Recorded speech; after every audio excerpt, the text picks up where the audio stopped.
سورہ نساء کی آیت نمبر 36 کنٹینیو ہو رہی ہے. تفسیر ابن کثیر. The fourth hadith, Imam Ahmad recorded that Al-Miqdad bin Al-Aswad said that the messenger of Allah asked his companions. اب یہ چوتھی حدیث ہے اس کے بارے میں جو امام احمد رحمہ اللہ انہوں نے اس کو درج کیا ہے کہ رسول اللہ صلی اللہ علیہ وسلم جو ہے انہوں نے اپنے صحابہ کرام سے پوچھا ما تقولون فی الزنا What do you say about adultery? تم زنا کے بارے میں کیا کہتے ہو؟ They said, یعنی صحابہ کرام نے کہا رضی اللہ عنہم اجمعین, it is prohibited. اس کی منع کیا ہوا ہے. For Allah and His Messenger have prohibited it. کہ اللہ اور اللہ کے رسول نے اس کے لیے منع کیا ہے. So it is forbidden. وہ حرام ہے until the day of resurrection. قیامت کے دن تک. The Messenger of Allah said, رسول اللہ صلی اللہ علیہ وسلم نے کہا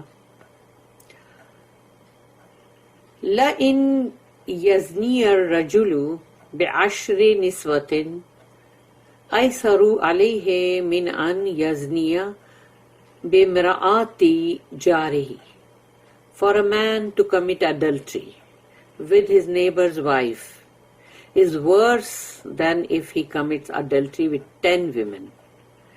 یعنی اگر کوئی شخص اپنے پڑوسی کی بیوی کے ساتھ زنا کرے وہ اس کو بدترین کہا گیا کہ اگر وہ کوئی اور 10 عورتوں کے ساتھ اگر جو کرے اس سے بھی بدتر وہ ہے جو وہ اپنے پڑوسی کی بیوی کے ساتھ کرے. He then said, رسول اللہ صلی اللہ علیہ وسلم نے پھر فرمایا ما تقولون فی السرقہ What do you say about theft? چوری کے بارے میں کیا کہتے ہو تم؟ They said, صحابہ کرام نے کہا it is prohibited. اس کی منع کیا ہے. For Allah and His Messenger prohibited it. کیونکہ اللہ اور اللہ کے رسول نے اس کے لیے منع کیا ہے. He said, رسول اللہ صلی اللہ علیہ وسلم نے فرمایا لَإِن يَسْرِقَ الرَّجُلُ مِنْ عَشْرَةِ أَبْيَاتٍ أَيْسَرُ عَلَيْهِ مِنْ أَن يَسْرِقَ مِنْ جَارِهِ. If a man steals from his neighbor, اگر اپنے پڑوسی کے یہاں سے چوری کرے کوئی شخص, it is worse for him, بدترین ہے وہ اس کے لیے, then stealing from 10 homes, کہ وہ 10 گھروں میں چوری کرے اس سے بدتر ہے کہ وہ اپنے پڑوسی کے گھر میں چوری کرے. Only Ahmad recorded this hadith. A similar hadith is recorded in the 2 Sahihs. اور اس سے ملتی جلتی حدیث ہے جو دونوں صحیح میں ہے. ابن مسعود رضی اللہ عنہ said, I asked, O Allah's Messenger, what is the greatest sin? میں نے پوچھا رسول اللہ صلی اللہ علیہ وسلم سے کہ یا رسول اللہ سب سے بڑا گناہ کیا ہے؟ He said, أَن تَجْعَلَ اللَّهَ نِدًّا وَهُوَ خَلْقَكَ. To make a rival for Allah while He alone created you.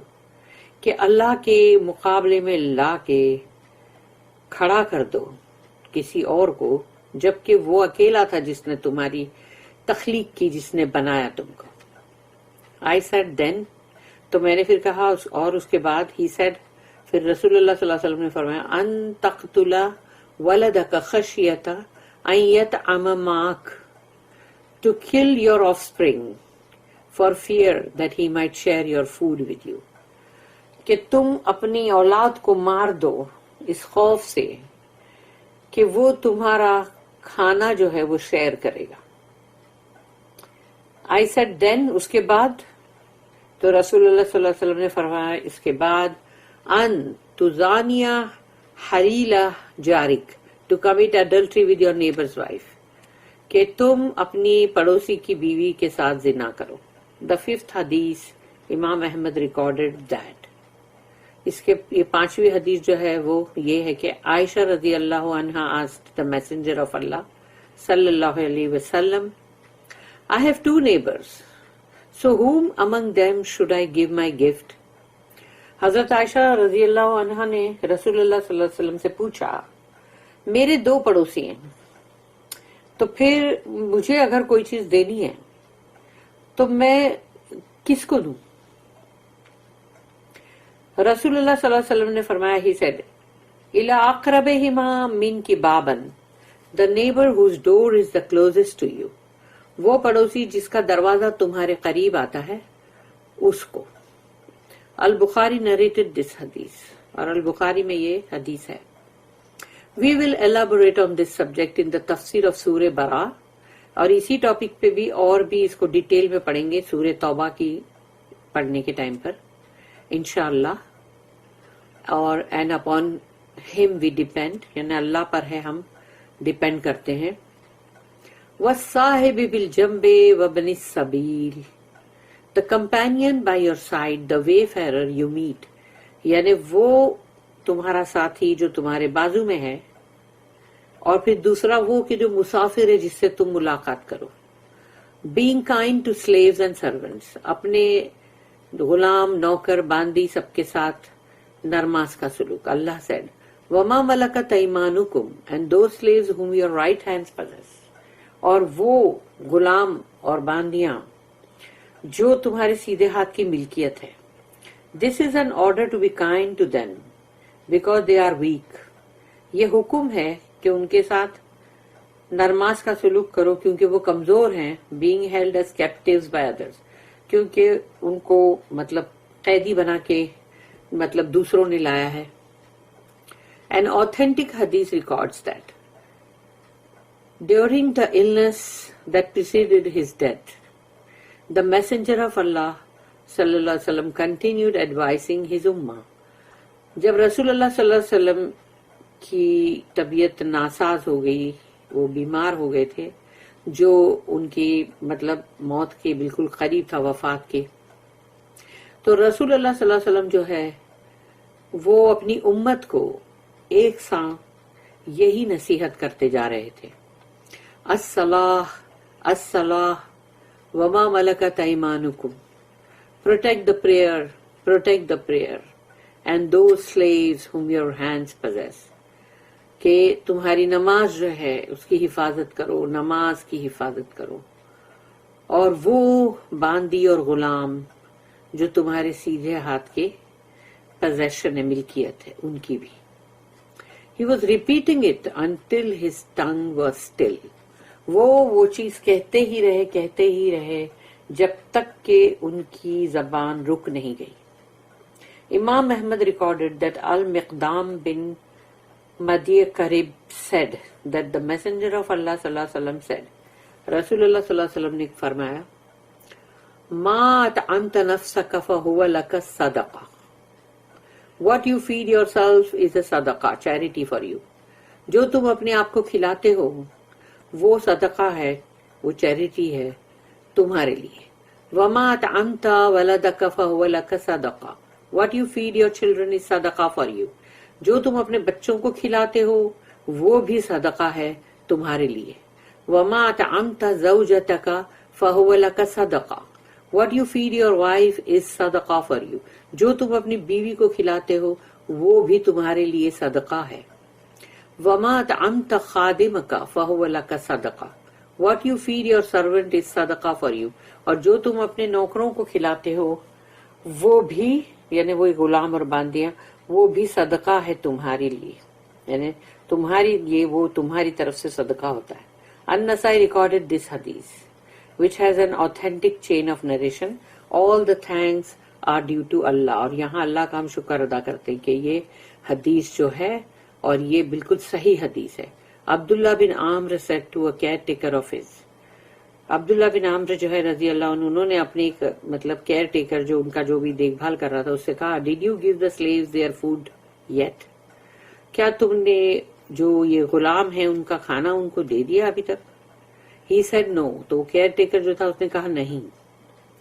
ابن عامر said, go and give it to them, for the messenger of Allah said, جاؤ ان کو دے دو, یعنی ان کا کھانا جو ہے ان کو دے دو, کیونکہ رسول اللہ صلی اللہ علیہ وسلم نے کہا, کفا بالمرء اسما ان یحبس عمن یملکو قوتہ, it is enough sin for someone to prevent whomever he is responsible for from getting their food. کافی ہے گناہ کے لیے کسی کے لیے بھی کہ وہ جو اس کو ذمہ داری دی گئی ہے کہ جس کو کھانا دینے کی, تو وہ اس سے اس کو روکے. تو اس کے لیے وہ کافی ہے گناہ کے لیے، یعنی وہ گناہ ہے. پھر Muslim recorded this hadith. Abu Huraira radiallahu anhu narrated that the Prophet said, Lil mamluki ta'amuhu wa kiswatuhu wa la yukallafu min al-amali illa ma yutiq. The slave has the right to have food.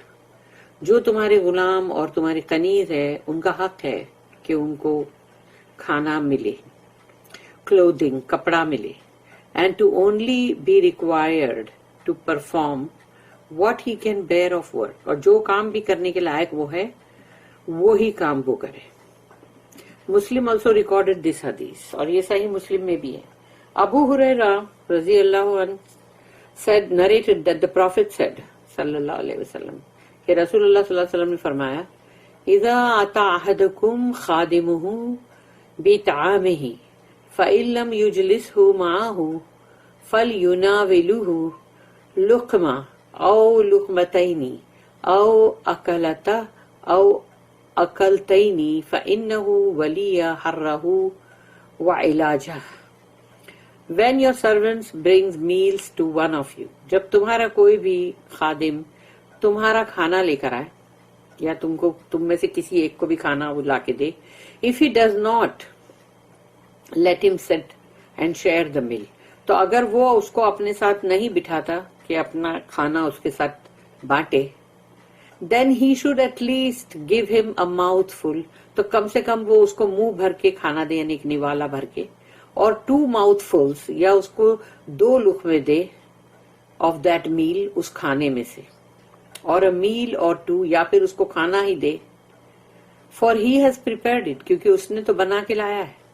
This is the wording collected by Al-Bukhari. Allah does not like the arrogant. اللہ کو گھمنڈی لوگ بالکل پسند نہیں. Allah said, إِنَّ اللَّهَ لَا يُحِبُّ مَنْ كَانَ مُخْتَالًا فَخُورًا. Verily, Allah does not like such as are proud and boastful. یقیناً اللہ کو وہ لوگ بالکل پسند نہیں جو گھمنڈ کرتے ہیں, غرور کرتے ہیں اور جھوٹی بڑائی فخر کرتے ہیں, یعنی کہ مطلب boastful, بڑائی چٹتے, meaning one who is proud and arrogant, یعنی وہ جو گھمنڈی ہے اور اس کے اندر بہت ہی arrogance ہے, یعنی اکڑی, insolent and boast to others, اور اپنی بڑائیاں مارنا, اپنے آپ کو سمجھنا. He thinks that he is better than other people. وہ سمجھ رہا ہے کہ وہ دوسروں سے بہت بہتر ہے. Thus thinking high of himself, اپنے آپ کو ان سے بڑا بلند اور اونچا سمجھ رہا ہے. Even though he is insignificant to Allah and hated by people. جبکہ اللہ کی نظر میں اس کی کوئی حقیقت ہی نہیں ہے اور لوگ بھی اس سے نفرت کرتے ہیں. مجاہد said that Allah's statement, إِنَّ اللَّهَ لَا يُحِبُّ مَنْ كَانَ مُخْتَالًا. Verily Allah does not like such as are proud. اللہ نہیں پسند کرتا ان کو جو گھمنڈی ہے, means arrogant. While فخورا, یعنی arrogant گھمنڈ اکڑی یہ ہے, اور فخورا boastful جو اپنی بڑائیاں کرے, جھوٹی بڑائیاں کرے, means boasting about what he has while he does not thank Allah. یعنی جو بھی اس کے پاس اگر ہے اس کے اوپر وہ بڑائیاں بہت کر رہا ہے لیکن وہ اللہ کا شکر نہیں کر رہا ہے. This ayah indicates that such a person boasts with people about the bounty that Allah has given him. یہ آیت میں ہم کو یہ اشارہ ملتا ہے کہ وہ لوگ, وہ انسان جو بہت اپنی بڑائیاں کر رہا ہے لوگوں کے سامنے ان چیزوں پر جو اللہ نے اس کو عطا کی ہے, یعنی وہ نعمتیں, but he is actually ungrateful to Allah for this bounty. مگر وہ لوگوں کے سامنے جو بھی گھمنڈ غرور کر رہا ہے, جھوٹی بڑائیاں کر رہا ہے, ایکچولی کہ اصل میں تو وہ اللہ کی جو نعمت ہے اس پر اللہ ہی کا وہ ناشکرہ ہے, کفر کر رہا ہے وہ. ابن جریر ریکارڈڈ that عبداللہ بن وقید ابو رجا الحروی said, you will find that those who are mean are also proud and boasting. تم یہ پاؤ گے کہ وہ لوگ جو بہت ہی مین ہیں, کروئل ہیں, یا پھر کنجوس ہیں, سمجھو, تو وہ جو ہیں وہ گھمنڈی بھی ہیں اور بڑائی چٹے بھی ہیں. He then recited, پھر انہوں نے تلاوت کی, وَمَا مَلَكَتْ أَيْمَانُكُمْ and those slaves whom your right hands possess, وہ غلام اور باندیاں جو تمہارے سیدھے ہاتھ کی ملکیت ہے. You will find that he who is undutiful to parents is also arrogant and deprived. یعنی تم یہ پاؤ گے کہ جو لوگ اپنے ماں باپ اپنے والدین کے ساتھ ان کے مطلب حق پورے نہیں کرتے یا ان کی جو بھی خدمات ہے وہ پوری نہیں کرتے, وہ گھمنڈی بھی ہیں, مغرور ہیں وہ, اور ساتھ ہی وہ محروم بھی ہیں. محروم کیوں ہے کہ اللہ یعنی جو ماں باپ کی دعا سے محروم ہے, تو جب دعا ہی نہیں ملے گی تو جنت کہاں سے ملے گی. He then recited, پھر انہوں نے تلاوت کی, وَبَرًّا بِوَالِدَتِي وَلَمْ يَجْعَلْنِي جَبَّارًا شَقِيًّا, سورہ نمبر 19 سورہ مریم آیت number 32. And dutiful to my mother, اور میں اپنی ماں کے لیے بہت ہی مطلب فرائض ادا کرنے والا, حق ادا کرنے والا. And made me not arrogant, deprived, اور مجھے نہیں بنایا گیا ہے گھمنڈی اور محروم. Once a man asked the prophet, ایک دن ایک بندے نے رسول اللہ صلی اللہ علیہ وسلم سے پوچھا, او میسنجر آف اللہ, ایڈوائس می, یا رسول اللہ مجھے نصیحت کیجیے. The prophet said صلی اللہ علیہ وسلم, ایاکا وإسبال الازار فإن إسبال الازار من المخیلۃ وإن اللہ لا يحب المخیلہ. Avoid lengthening the dress below the ankles, for this practice is from arrogance. تو انہوں نے نصیحت کی رسول اللہ صلی اللہ علیہ وسلم نے کہ اپنے لباس کو اپنے تخنوں کے نیچے جانے مت دو, کیونکہ اس طرح کا کرنا جو ہے, تخنوں کے نیچے کپڑا لڑے گھرے یعنی مطلب زمین پہ لڑتا جائے, تو ایسا جو کرتے ہیں یہ گھمنڈ اور غرور کی نشانی ہے. Verily Allah does not like arrogance, اور یقیناً اللہ کو گھمنڈ اور غرور بالکل نہیں پسند. بارک اللہ لی ولکم فی القرآن العظیم ونفعنی وإیاکم بالآیات والذکر الحکیم. سبحان اللہ وبحمدہ, سبحانک اللہم وبحمدک, نشہد ان لا الہ الا انت, نستغفرک ونتوب الیک. ربنا تقبل منا انک انت السمیع العلیم وتب علینا انک انت التواب الرحیم. وما توفیقی الا باللہ علیہ توکلت والیہ انیب. وآخر الدعوانا ان الحمد للہ رب العالمین. وصلی اللہم علی نبینا محمد وعلی آلہ وصحبہ وسلم. آمین.